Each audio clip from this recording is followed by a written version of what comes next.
In Westminster, there are few things that are more pernicious and terrifying than U-turn. U-turn. What was it, Thatcher say? U-turn if you want to. The lady is not for turning.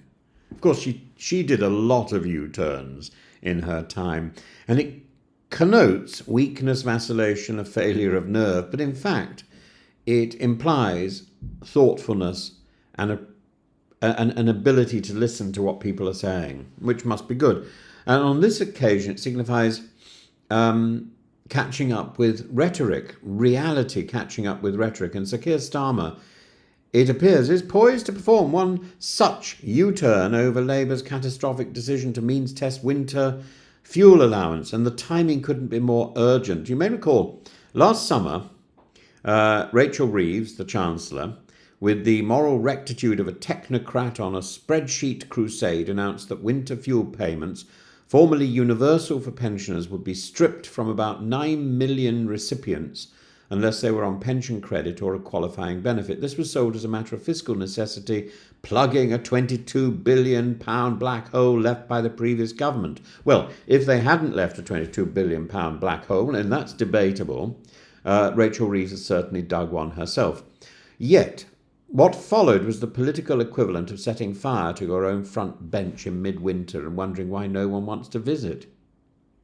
The backlash was brutal and swift, and Labour's defeat in Runcorn and Helsby in the by-election, a supposedly safe seat, and its hemorrhaging of council positions during the May general local elections has revealed the deep public resentment, and much of it goes back to the winter fuel payment. Constituents, some reportedly wrapped in duvets at their front doors, made it perfectly clear this wasn't fiscal discipline, this was cruelty marketed as competence.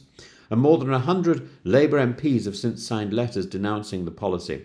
The Welsh First Minister, Morgan, called for reform. Rachel Maskell spoke of devastating effects on the elderly and the disabled, and even Starmer's own Health Secretary, Wes Streeting, has pointedly declined to defend the decision.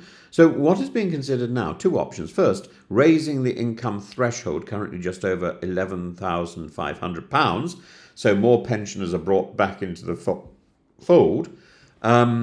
The second, more costly and less likely, is a full reversal of the universal payments.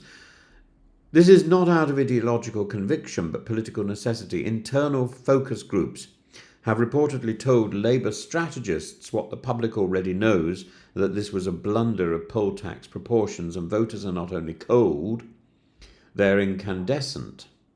And Starmer himself remains coy. Pressed in Tirana at a European summit, he offered the usual evasive phrases, difficult decisions, right decisions, and a nod to improved growth and falling interest rates. But there was no denial. In politics, not denying is as close as you get to confirming. The Downing Street line is threadbare, the policy stands, but we know that behind closed doors, talks are accelerating. And the phrase being whispered in corridors, Labour's poll tax, that's not rhetoric, it's diagnosis. So what does this tell us about Starmer's leadership? On the one hand, it shows that he's willing to course correct. That's more than can be said for some of his predecessors. On the other, it reveals a troubling disconnection between the cabinet and the public mood, and a Labour Party that forgets its historic mission to protect the vulnerable is not just misguided, it's unrecognisable. There are also electoral consequences. The winter fuel cut has fed into a wider narrative that Labour is adrift, too technocratic, too cold, too detached from the ordinary citizen's experience, and Reform UK has capitalised on that resentment with ruthless efficiency.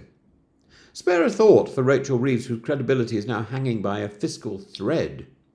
Starmer will reportedly shield her, insisting that she retains his full confidence, but this incident will dog her for the rest of her chancellorship. There is a fine line between being the nation's accountant and being its Scrooge, and Reeves appears to have crossed that line. So here we are, a Scrooge who makes, allegedly, errors on her CV. So, at the crossroads of political pride and electoral peril, a U-turn on winter fuel payments, if it comes, will be embarrassing, but it may also be redemptive. Better to admit error now and act humanely than to cling to a failing policy and freeze both bodies and ballots. Why not lump it together with so many other past mistakes that can be corrected? Winter fuel, Brexit. In the end, leadership is not about getting things wrong. It's about knowing when the public has told you unequivocally that you've got it wrong.